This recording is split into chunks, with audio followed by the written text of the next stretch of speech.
Hello there, SuperTech once again, and today we're showcasing the much anticipated black edition of the classic AIO all-in-one 3D LED cube controller board. And I'm just going to run through a couple of different things with this board so that you know what you can do with it when you get it. First thing that we're going to do is I'm just going to take my Arduino here, take the chip right off of it, and we're just going to pop that right onto the Black Edition board here. And this is my USB Tiny ISP programmer, and I'm just going to be programming and powering the board off of that.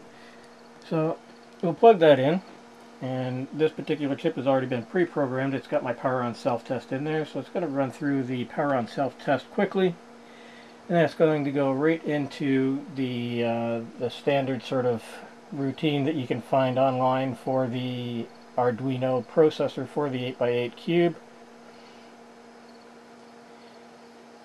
So that's basically all there is to putting your Arduino chip onto this board. If you happen to have an Arduino Uno or other board that has the Atmega 328P microcontroller on it. Now once the chip is on the board, you can leave it there. And I'm just going to come over to my ISP programming software here, the IDE. I'm going to upload new firmware to it using the upload using programmer option. So now we're going to flash some new code on there. And we don't have to put it back onto the Arduino to program it. So this is a very nice feature. If you don't happen to have an ISP programmer, you can put the chip back onto your Arduino to reprogram it and then put it back onto the board. But if for $4 you can get one of these programmers. It's a lot easier to just do the programming right on the board itself. As soon as the software is uploaded to it, it will immediately start running the program again. And there we go. So once again, it's running through my power on self-test, make sure all the LEDs are working correctly, and then it will go straight into the routines that have been programmed into it.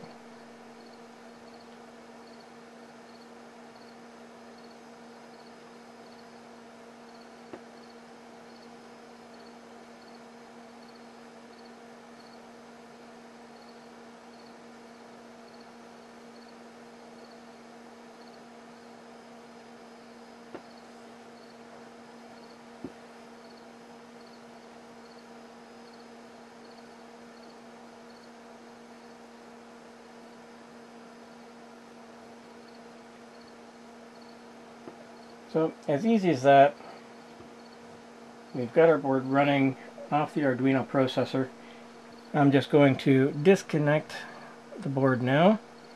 I'm going to remove the Arduino chip, the Atmega 328P, and we're going to put in a 32A, Atmega 32A processor.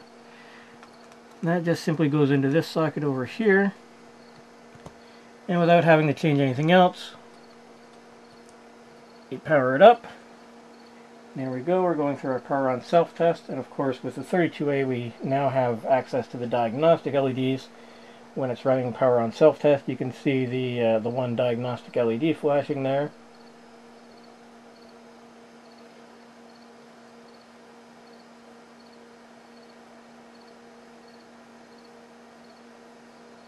And then it's sitting and waiting for a button press. We now also have access to our buttons.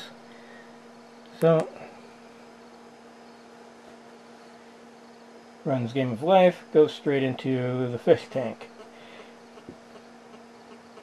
Okay, now I have been working on some code from the software that used to have to run on the PC itself. I need faster sine and cosine routines to stop them from flickering, so I haven't shown format software for the cube yet.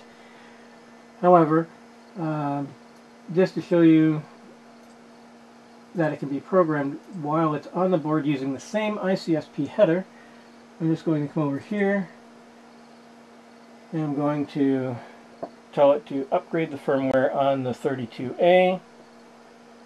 Now you can see that some of the lights are sort of flashing. It's because we're using the same ICSP header for both the 32A and the 328P.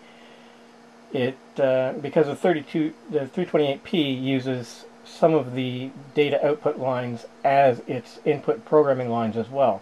So in order to let them both use the same ICSP header, unfortunately when you program it, it does flash some of the lights on the cube. But that's very minor and quite ignorable actually.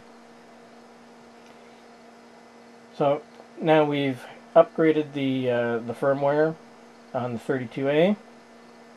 So it'll run through its power on self-test, and then you'll see a couple of the routines that I'm trying to get to work on the board here.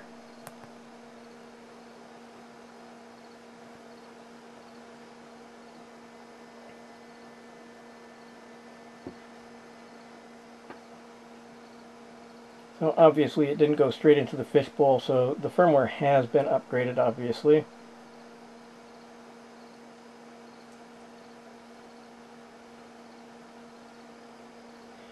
And this, of course, is all running standalone. It does have the serial header for running from a PC or from a Raspberry Pi or any other TTL serial capable device. If your device is not TTL serial capable, you can get an RS-232 TTL converter. But it's a lot easier dealing with the TTL levels. So that's it. This is the version 3.4A Black Edition Classic AIO controller board. Thanks for watching.